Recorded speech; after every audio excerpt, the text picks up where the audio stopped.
Minhas irmãs e meus irmãos, boa noite.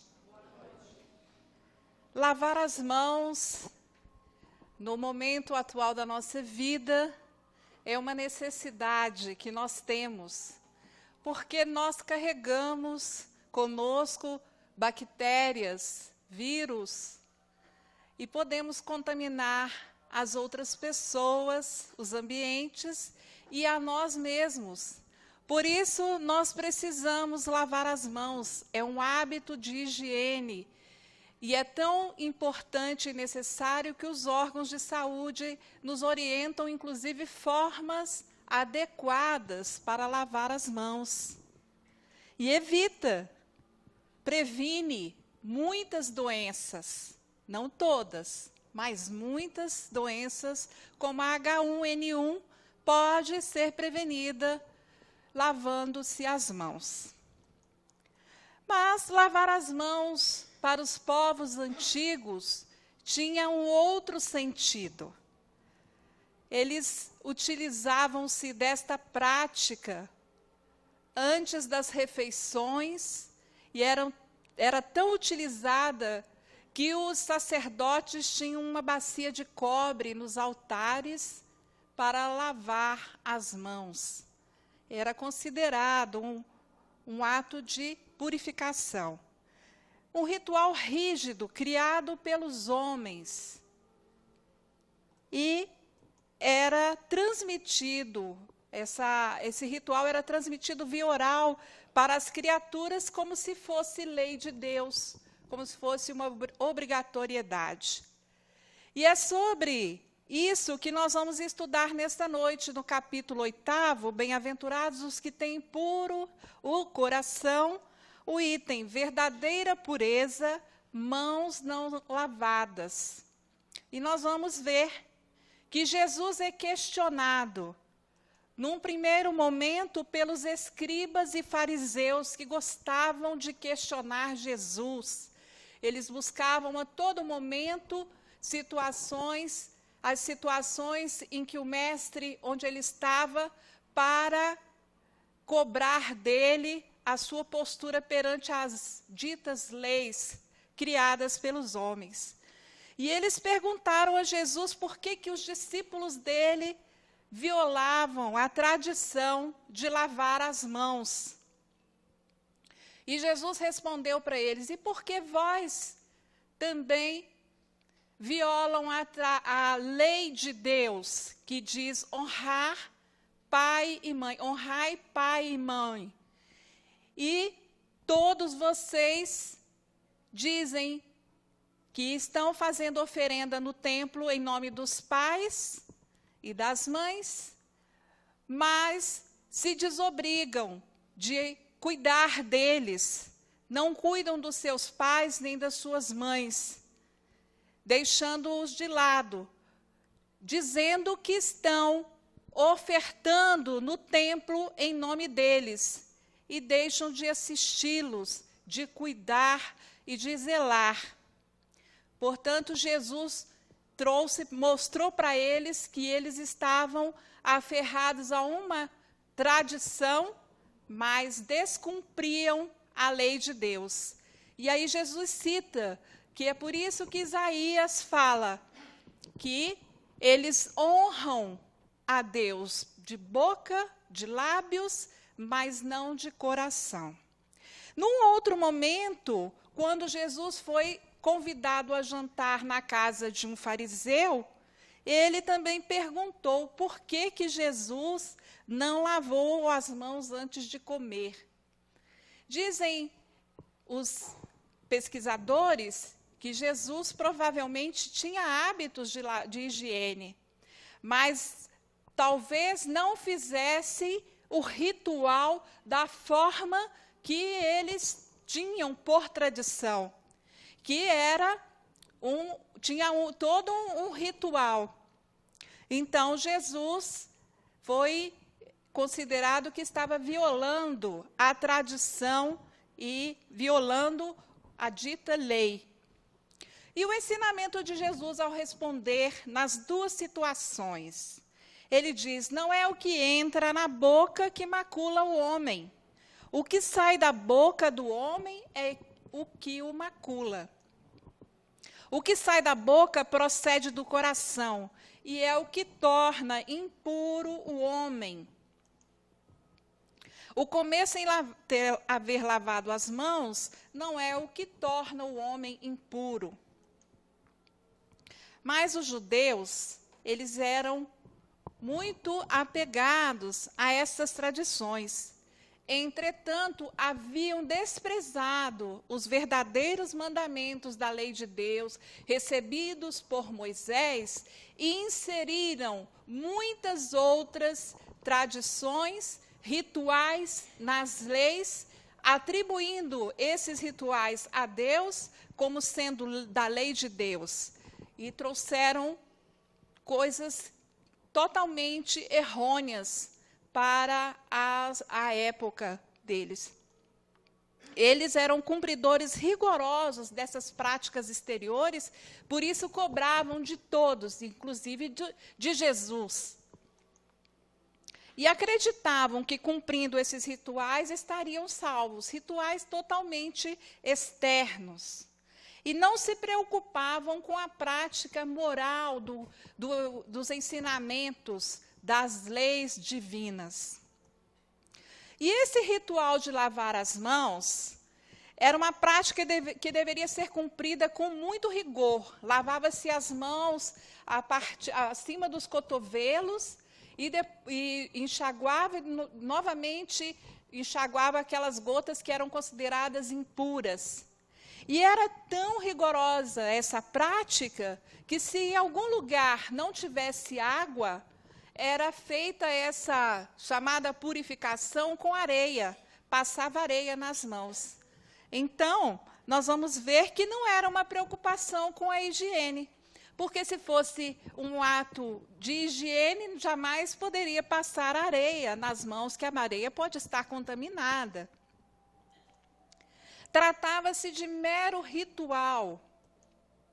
E acreditavam que, ao lavar essas mãos, estavam retirando as impurezas da alma. Seria muito bom se nós tomássemos um banho e nos tornássemos pessoas generosas, pessoas amorosas, pessoas melhores. Seria ótimo, eu ia tomar banho várias vezes ao dia, para me tornar melhor, mais iluminada, mais fervorosa, não é? Seria excelente, mas não é assim. E Kardec vem nos esclarecer que até hoje, até os dias de hoje, a doutrina moral do Cristo está sendo relegada a segundo plano. E estamos vendo inúmeros segmentos com práticas totalmente diversas daquilo que está no ensinamento, observando certas práticas exteriores e deixando a moral dos ensinamentos à parte. A moral do ensinamento do Cristo está ficando de lado. Muitos consideram mais garantida a salvação por meio das práticas exteriores do que pelas da moral, porque é muito mais fácil fazer atos exteriores. É muito simples. Ir ao templo, ir a uma igreja, fazer certas práticas é muito mais simples do que a gente modificar as nossas imperfeições, modificar os nossos maus hábitos. É muito difícil. E aí vem a advertência de Jesus, que arrancada será toda planta que meu Pai não plantou. A lei de Moisés contém os 10 mandamentos. O Cristo transformou em 2. E tudo que foi inserido pelos homens, como essa prática, como a prática, por exemplo, também do bode, quando havia algum tipo de transgressão à lei divina, eles pegavam um bode e, através de sortilégio, passavam para o bode, teoricamente, aquele erro que o ser humano havia cometido e imolavam o bode no templo. Daí surgiu, inclusive, o nome de bode expiatório, porque se imolava o bode no lugar da pessoa que havia cometido o crime, crimes, coisas, adultérios e muitas outras coisas. Isso foi inserido pelos homens, criado pelos homens. Não está escrito na lei divina, não está em nenhum lugar. Então, Jesus diz que será arrancada toda planta que o Pai não plantou. Os erros criados pelos homens serão retirados da lei. A lei de Deus é uma só, cujos mandamentos Jesus enumerou no seu evangelho. Portanto, o que nós virmos de diferente do que está na lei, precisamos abrir os olhos, prestar atenção. As distorções, acréscimos e desvios do evangelho são plantas que o tempo e o progresso se incumbirão de arrancar, serão retirados completamente. E aí vem a explicação, que o que sai da boca procede do coração. O coração aqui não é o órgão do físico, mas a sede do nosso sentimento. E não é o que entra, mas é o que sai da boca que o macula. E nós podemos observar que atualmente os médicos, inclusive, recomendam às pessoas para serem mais serenas, mais tranquilas, porque podem ter ataques do coração, sofrer AVC e outras coisas mais, devido a temperamentos fortes, explosivos, levam a situações ruins. Pode até morrer. Uma pessoa com temperamento explosivo pode até morrer num ataque dessa natureza. Então, também pode causar problemas nos outros, pelas palavras mal faladas. O que nos entra pela boca são as palavras do Mestre. Alimenta-nos materialmente, só a nós atinge. O que sai do coração e da mente pela boca é força viva. Nós já sabemos do poder do pensamento na nossa vida. E essa força viva envolvendo as criaturas para o bem ou para o mal, dependendo da forma como nós exteriorizamos os nossos pensamentos, dependendo dos pensamentos que nós exteriorizamos, nós vamos nos envolver no bem ou no mal. Cabe a nós escolhermos o que nós queremos. Do coração partem os maus pensamentos que geram a calúnia, o adultério, os crimes em geral, as guerras, os problemas de toda a natureza do nosso planeta, partem das mentes das criaturas. E aí vem a frase também da observação lá de Kardec. Não basta se tenha a aparência da pureza. Nós parecermos puros não adianta. Acima de tudo, é preciso a pureza do coração, a pureza dos sentimentos, dos pensamentos, para que nós nos envolvamos em boas energias. E Emmanuel vem nos mostrar que, se purificares o coração, identificarás a presença de Deus em toda parte. O título é Bem-aventurados os que têm puro o coração, porque verão a Deus. E quando tivermos purificado os nossos corações, poderemos identificar em todas as criaturas a parte divina delas. E ele nos fala que Jesus, o Espírito mais puro que já passou sobre a terra, conseguia identificar, por exemplo, em Maria de Magdala, o germe divino nela. Conseguiu identificar em Paulo de Tarso a possibilidade de ser um grande trabalhador do Cristo. E ele conseguia identificar nas pessoas o que elas tinham de bom e de possibilidades do bem. Nós também, quando formos nos purificando, vamos conseguir identificar nas pessoas o lado bom delas.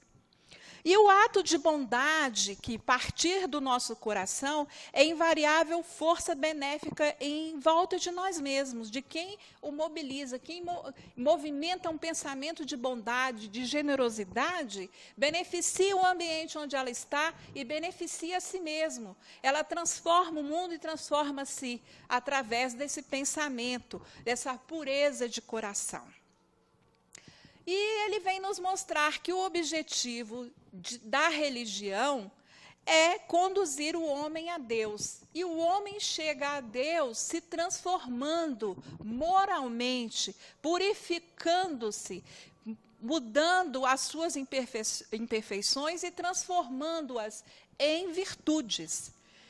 E toda religião que não torna o homem melhor não alcança o seu objetivo. Então, a religião que tiver somente atos exteriores, nós temos que ter atenção com elas, temos que guardar os cuidados. E Kardec vem nos mostrar em o que é o Espiritismo, que a melhor religião é aquela que ensina o que é conforme a bondade e a justiça de Deus, e a que torna os homens bons e virtuosos. Além disso, ele vem nos mostrar que o Espiritismo, como doutrina moral, só impõe uma coisa: a necessidade de fazer o bem e evitar o mal. Na doutrina espírita não há rituais. Então, nós precisamos observar isso, que não há rituais externos, mas existem sacrifícios que nós precisamos fazer, interiores, de mudança moral, de transformação dos nossos sentimentos, dos nossos pensamentos. E esse é o sacrifício agradável a Deus. Não é o sacrifício externo, exterior, de práticas exteriores. A conclusão que nós chegamos nesse estudo é que é nula toda crença nos sinais exteriores que não evita que se causem danos ao próximo. Então, nós não precisamos adorar a Deus em nenhuma posição, em nenhuma circunstância, nenhum modo, nenhuma roupa diferente, nenhum objeto. Não é nós temos que ter sinais interiores de mudança, não são as práticas exteriores. E Emmanuel vem nos ensinar a respeito da pureza, nos mostrando que quando a pureza estiver conosco, e não podemos esperar uma transformação imediata, uma transformação grandiosa, ela é passo a passo, é gradativa, é dia a dia. Começando, ele nos mostra, quando a pureza estiver em nossos olhos, não enxergaremos os defeitos do próximo. O próximo passa a não ter defeito. Quando a pureza estiver em nossos ouvidos, não registraremos a calúnia e a maldade dos outros. Nós vamos entender que esse irmão que se aproxima de nós com atos maldosos, pensamentos maldosos, com calúnia, que façam calúnia sobre nós, são pessoas ainda que não conheceram as leis de Deus, ainda doentes, ainda imperfeitas. Vamos passar a ver com outros olhos as criaturas. Quando a pureza estiver em nossa boca, faremos o silêncio bendito diante da maledicência alheia. Quando alguém nos procurar falando mal dos outros, nós saberemos calar, entendendo que nós não podemos falar mal da vida alheia. Se alguém fala, se nós silenciamos, não levamos adiante, aquela maledicência já vai começar a se encerrar por ali. E as pessoas que trouxerem a maledicência até nós, quando nós silenciarmos, vão compreender que não deve ir à frente. Com a pureza em nosso raciocínio, identificaremos os pensamentos sombrios e acenderemos a luz de nossa fé para a justa resistência, porque não é fácil a gente passar pelos pensamentos sombrios impunemente. Então, precisamos trazer a pureza para o nosso raciocínio, para identificar e nos apegarmos à nossa fé, à oração e vencermos esses momentos difíceis. E com a pureza em nossas mãos, a preguiça não congelará nossa boa vontade e aproveitaremos toda a oportunidade de serviço do amor, a serviço do amor, a serviço do bem. Quando nós compreendermos que é importante o trabalho, o quanto o trabalho é importante, as nossas mãos se converterão em instrumentos úteis a serviço do bem, a serviço do amor, a serviço do próximo, mas especialmente a serviço de nós mesmos, porque vamos trabalhar, ao trabalhar pelo próximo, nós estamos trabalhando por nós mesmos. Então, meus irmãos, que Jesus nos auxilie a trazer a pureza para os nossos corações, para as nossas mentes, para as nossas mãos, nossos olhos e as nossas bocas. E que a paz do nosso Mestre permaneça conosco durante toda a nossa semana. Bem, meus irmãos, podem fazer perguntas, tirarem dúvidas, que estamos aguardando as questões para desenvolvermos e nos fortalecermos nesse conteúdo tão importante para todos nós. Enquanto aguardamos, vamos conversar um pouquinho, enquanto não chegam, as perguntas sobre a questão da salvação. Muitos acreditam, atualmente, que basta ter uma religião para serem salvos. Gostaríamos que vocês comentassem sobre religião e salvação. Como devemos compreender essa questão com base nos ensinamentos de Jesus e da doutrina espírita?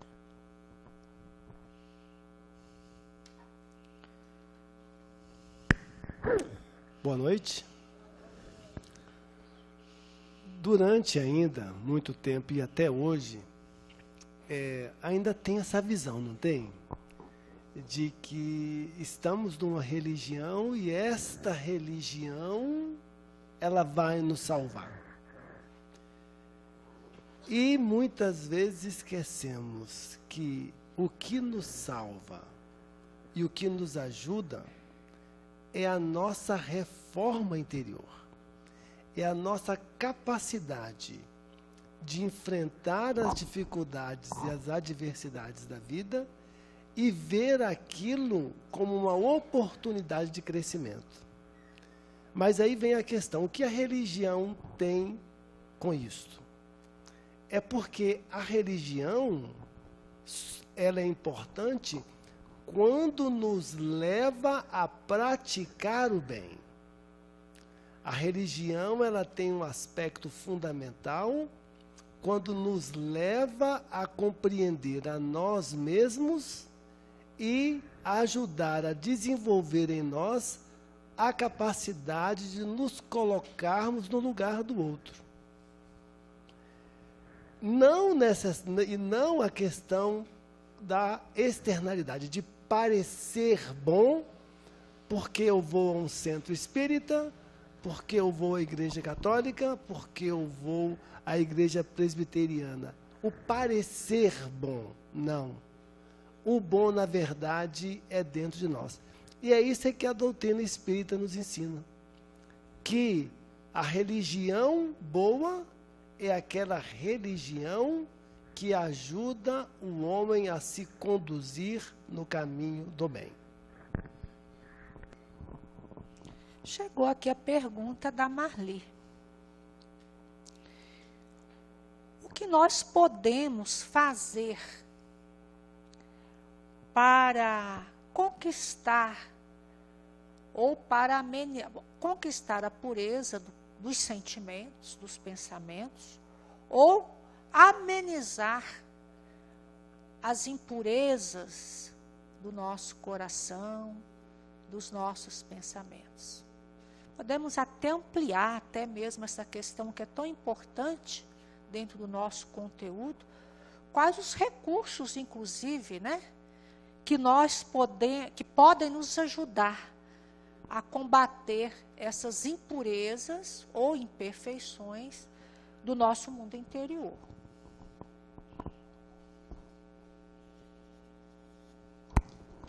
Excelente pergunta, Marli. É um trabalho contínuo, diário, de autoconhecimento, de autoobservação, de todos os dias a gente fazer uma análise dos nossos atos durante o dia. E se a gente tiver dúvida de que os nossos atos não estão... Será que meu ato de hoje foi ruim? Então, a gente faz uma análise da seguinte maneira. Se eu visse alguém fazendo isso, eu gostaria? Se alguém fizesse isso comigo, eu ficaria feliz? E a gente vai buscando formas de corrigir esses erros. É fácil? Não, não é fácil. A gente pode reconhecer e, de repente, cair naquilo dali, novamente. Por quê? Porque nós ainda somos imperfeitos, somos seres humanos imperfeitos. E estamos num planeta de expiação e provas, em meio a muitas pessoas também com imperfeições, que são os nossos testes. Portanto, nós precisamos fazer uso de um instrumento para nos fortalecer, que é a oração. Então, oração a todo instante, a todo momento. E quando a gente perceber que a gente vai incorrer naquele erro novamente, pode até em voz alta: Senhor, me ajuda. Meu Deus, me acuda aqui, porque eu não estou dando conta dessa situação. E é assim. É um trabalho constante, né? De exercício, em busca de combater o mal dentro de nós, no campo dos pensamentos, sentimentos, fortalecendo o bem. Direto, orai e vigiai, que Jesus nos ensinou, né? Às vezes a gente acha que esse ensinamento de Jesus é para a gente vigiar os outros, né? Orar pelos outros, vigiar. Muita gente pensa que é assim, aí vigia e não vigia a si mesmo. Eu posso contar uma historinha rapidinha? É uma ficção, mas é rapidinha. Um homem, ele teve um momento assim de um sono e ficou meio fora do corpo. Ele chegou num lugar onde tinha assim, muitas gavetas, muitas coisas. E ele chegou ali, naquele lugar, apareceu um anjo para ele. Ele falou: olha, aqui não é um lugar que eu pode entrar, mas como você chegou até aqui, eu vou te dar 5 minutos para você pegar, que aqui se guardam os livros da vida, para você pegar o seu livro da vida e corrigir algumas coisas que você fez de errado. Aí, quando ele entrou, ele viu logo de cara o livro do maior inimigo dele. Ele abriu e viu que ele fazia coisas boas. Ele falou: mas não é possível. Este homem faz coisas boas? Ele detestava o homem. Como pode? Não, eu vou corrigir. Apagou e colocou umas coisas ruins lá. Quando ele terminou, achou o outro do outro. Aí ele corrigiu também, colocou umas coisas. Aí agora eu vou ver meu livro. Quando ele foi pegando o livro dele, o anjo apareceu. Eu disse: ó, seu tempo acabou. Você gastou o tempo todo dos 5 minutos que eu te dei de chance, corrigindo, botando defeito na vida dos outros, e não corrigiu a sua. Agora perdeu a chance e acabou. E assim, às vezes a gente passa a existência inteira corrigindo o defeito dos outros e não corrige o nosso. Maria Aparecida faz uma pergunta voltada para a influenciação que nós recebemos dos espíritos. Sabemos que somos influenciados em todos os instantes, né? 24 horas por dia, como ela diz aqui. Por exemplo, diante de uma discussão, recebemos influências de encarnados, de desencarnados também, e passamos a ofender pessoas, sermos ofendidos, e, como assim dizer, descumprindo os ensinamentos do Evangelho, as leis de Deus, e em outras situações também, né? A questão, como seremos julgados pela justiça divina, se nós muitas vezes não gostaríamos, vamos assim dizer, de fazer ou de agir daquela forma, mas cedemos às influências de encarnados e de desencarnados. Como é que será esse julgamento nosso perante a justiça divina? Bom, Maria Aparecida, em primeiro lugar, os obsessores vêm porque nós os chamamos. Sabiam disso? Como que nós os chamamos? Agora tem até um vídeo interessante aí no YouTube, chama Ubercessor. Depois vocês entrem lá no YouTube e vão ver. Ele aparece lá, eu vou contar rapidinho, ele aparece lá na casa da pessoa.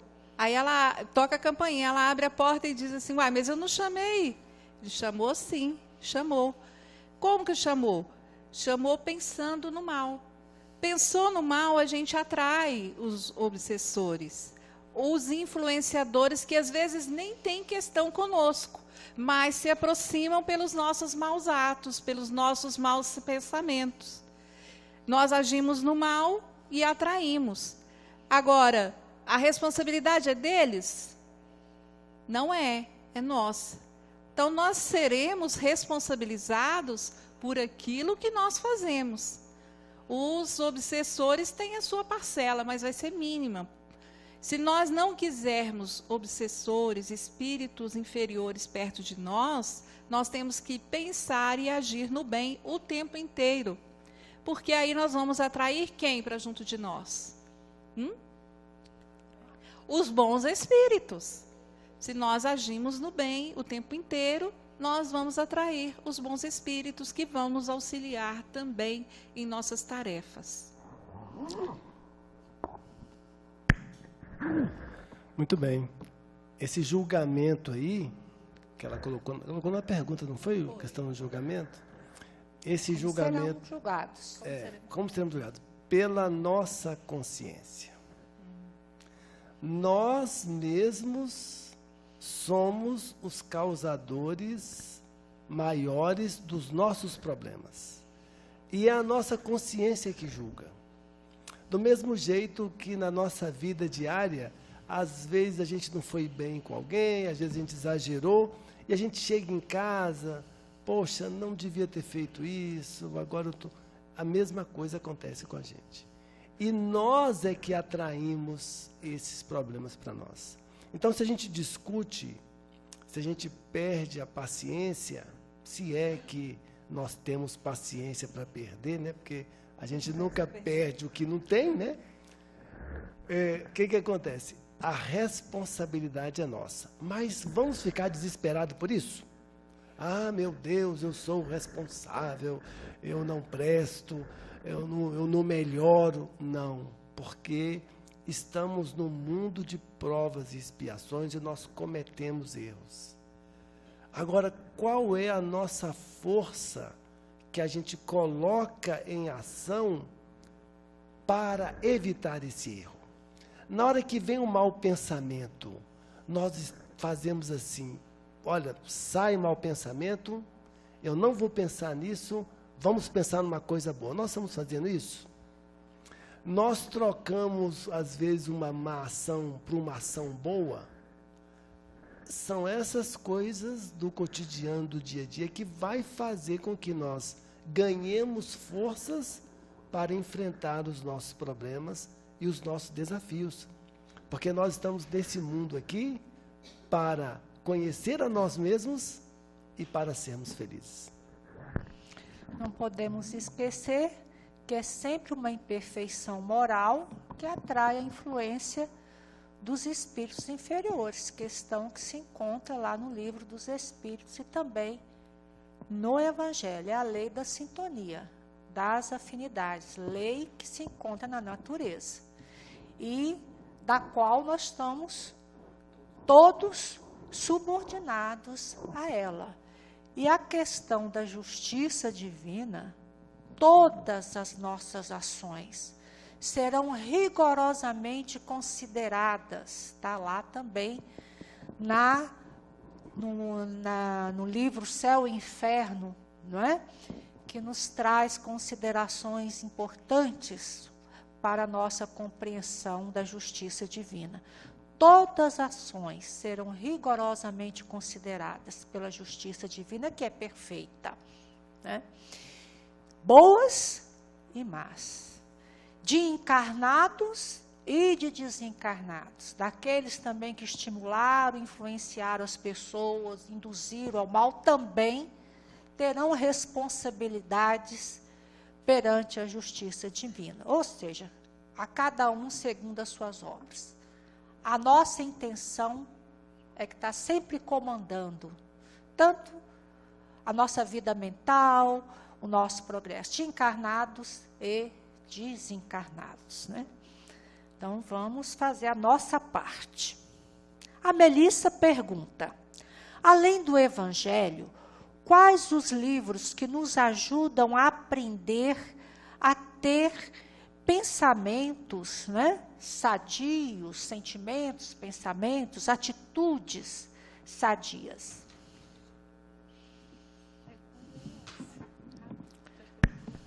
Temos que ser rápido, que o nosso tempo já acabou. Toda a coleção, toda a obra do André Luiz. Nosso Lar, Mensageiros, Missionários da Luz, Obreiros da Vida Eterna, Nos Domínios da Mediunidade, Evolução em Dois Mundos.